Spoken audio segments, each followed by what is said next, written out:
Dear student, we are discuss about the plus two biology, biodiversity, chapter 15. In this lecture, we are discuss about cause of a diversity, cause of a biodiversity loss. क्या कारण है diversity आज कम हो गई? Reason for the diversity conservation, हमें diversity को क्यों बचाना चाहिए? तो स्टूडेंट बहुत ही सिंपल टॉपिक है, मैंने लिख रखा है बोर्ड के ऊपर कि चार आपके पॉइंट है कि हैबिटेट लॉस। हैबिटेट लॉस का मतलब होता है घर का, आवास का लॉस। ठीक है स्टूडेंट, यदि आपका हैबिट का डिग्रेडेशन हो जाएगा तो वहाँ पर स्पीसीज का एक्सटिंक्शन हो जाएगा। जहाँ पर आपका फॉरेस्ट नहीं रहेगा तो वहाँ पर जो जीव जंतु, इंसेक्ट, जो मैमल्स, वर्टिब्रेट, इनवर्टिब्रेट रहते हैं वो वहाँ से लुप्त हो जाएंगे। तो ये स्टूडेंट है आपका जो ट्रॉपिकल रेन फॉरेस्ट था वो आपका पहले 14% था स्टूडेंट, लेकिन जैसे अब आपका प्रेजेंट में 6% है। तो यहाँ पर जो रेन फॉरेस्ट है, जो जंगल है, वो कम होगा, जिससे कि आपका हैबिटेट लॉस से डाइवर्सिटी लॉस कहलाता है। हैबिटेट लॉस डाइवर्सिटी लॉस है। हमें पता है स्टूडेंट, अमेजोन जो प्लांट फॉरेस्ट है वो काफ़ी बड़ा घना जंगल है, वहाँ पर काफ़ी प्लांट की स्पीसीज, एनिमल की स्पीसीज पाई जाती हैं, लेकिन हमने कल्टीवेशन के लिए, खेती के लिए, सोयाबीन की खेती के लिए उसको भी काट दिया, तो वहाँ पर रहने वाले जीव जंतु भी लुप्त हो गए। तो यानी कि हैबिटेट लॉस से आपका जो है एक्सटिंक्शन ऑफ स्पीसीज होता है, और एक्सटिंक्शन ऑफ स्पीसीज से डाइवर्सिटी लॉस होता है। ओके, आगे बता रखा है स्टूडेंट, जो बड़े बड़े हैबिटेट थे वो ह्यूमन सेटलमेंट के कारण, रोड निकालने के कारण, इंडस्ट्री बनने के कारण, अर्बनाइजेशन के कारण वो छोटे छोटे हैबिट में कन्वर्ट हो गए, जिसके कारण आपका जो पॉपुलेशन है एनिमल का वो उस स्थान से कहीं ना कहीं माइग्रेट हो गया, तो वहां से आपका हैबिटेट लॉस है। तो ये स्टोरी की स्टूडेंट है, आपका बड़ा आवास था लेकिन वो छोटे छोटे आवास में कन्वर्ट हो गया, तो उसके फ्रेगमेंट बन जाते हैं। क्या बन जाते हैं? फ्रेगमेंट। तो फ्रेगमेंटेशन से भी बड़े जंगल में ज़्यादा जीव होंगे, बड़ी बड़ी कम्युनिटी होंगी, स्टेबिलिटी होगी ज़्यादा स्पीशीज के अंदर, लेकिन छोटे छोटे जीव, छोटा हैबिटेट होगा तो कम जीव होंगे, तो आपकी लेस स्टेबिलिटी होगी। ओके, इसके बाद में स्टूडेंट आपको बता रखा है आवर एक्सप्लोटेशन। क्या बता रखा है? Our exploitation. बहुत ही सिंपल स्टूडेंट है, जो ह्यूमन बीइंग है वो नेचुरल रिसोर्सेज का दोहन करता है, मिसयूज करता है भाई अपने फायदे के लिए, ड्रग्स लेने के लिए, अपना जो है बेनिफिट के लिए, तो वो मिसयूज करता है नेचुरल रिसोर्सेज का, फॉरेस्ट का, मतलब आपका जो पहाड़ है उनका, आपका बायोलॉजी जो वर्ड है उसका, मान लीजिए लिविंग कंपोनेंट का मिसयूज करता है। तो ऐसे मिसयूज करने से आपकी स्पीसीज गायब हो जाती है, बिल्कुल लुप्त हो जाती है। ओके, यहाँ पर इसमें एग्जाम्पल बता रखा है पैसेंजर पीजन और स्टेलर सी काउ। एक तो इसमें एग्जाम्पल है स्टेलर सी काउ और पैसेंजर है आपका पीजन। पैसेंजर है, ठीक है, ये आपका passenger pigeons, P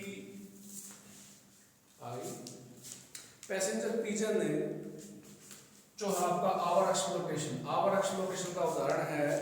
our exploitation के अंदर पैसेंजर पीजन और आपका stellar sea cow, PIGEO1 pigeon. ठीक है, पैसेंजर पीजन जो भी आपका एग्जांपल इसमें एनसीईआरटी में दे रखा है।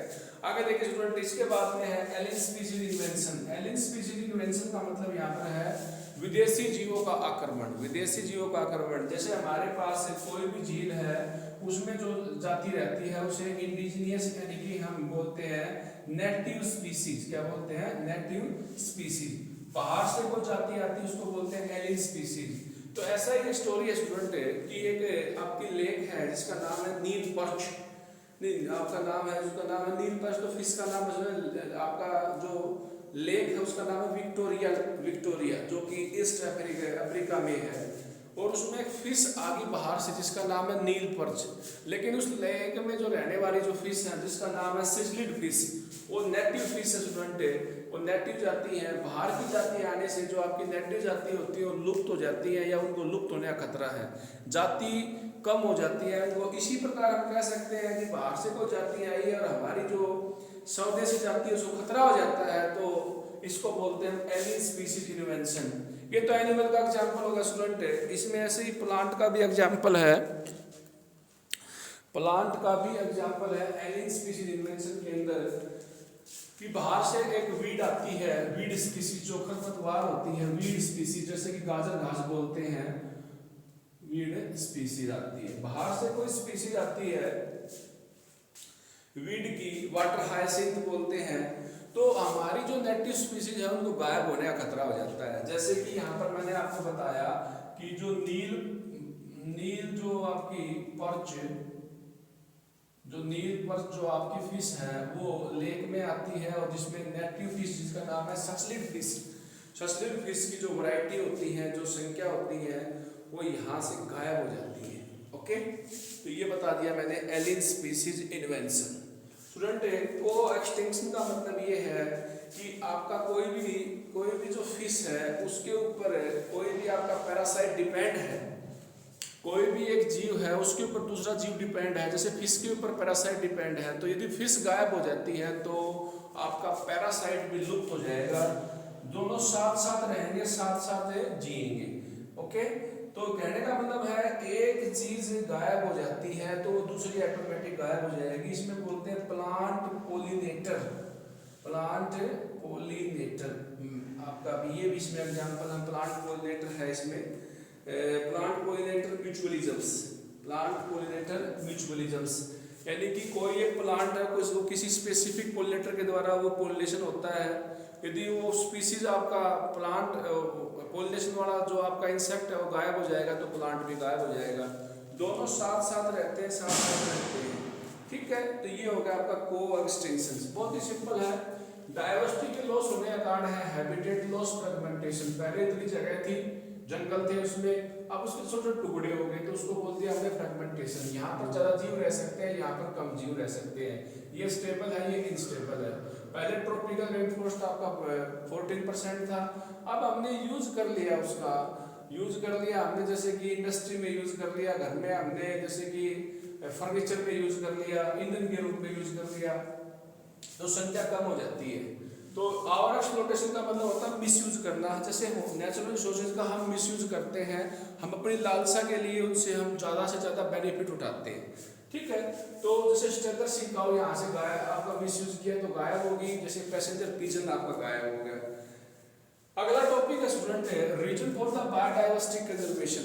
तो ये स्टूडेंट आपका दो भागों में डिवाइड कर रखा है बायोडाइवर्सिटी कंजर्वेशन। हमें क्यों बचाना चाहिए डाइवर्सिटी को हमें डाइवर्सिटी को क्यों बचाना चाहिए स्टूडेंट? बहुत ही सिंपल टॉपिक है।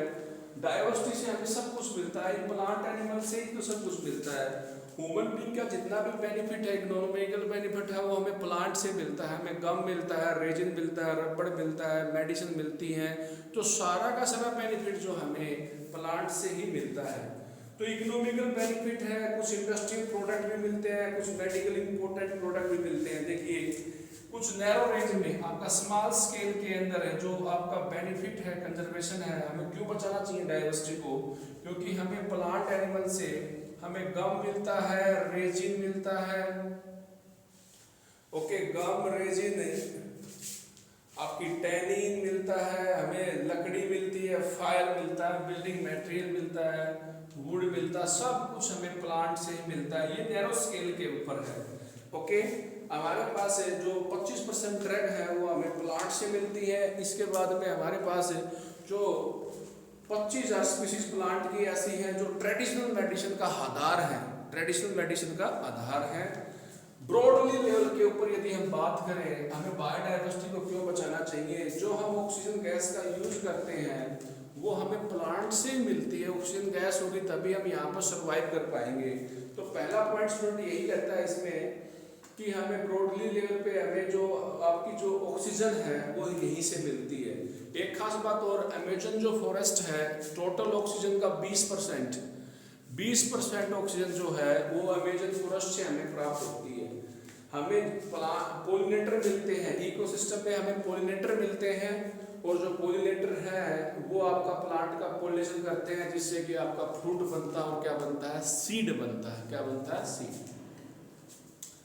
ठीक है, इसके बाद में आपका जो भी बर्ड्स, जो आपकी ये अनमोल चीजें हैं, जैसे कि आपका फूल भी खिलता है, नेचर के लिए वाकी करते हैं, बुलबुल सॉन्ग होता है, तो इनकी कोई कीमत नहीं है स्टूडेंट।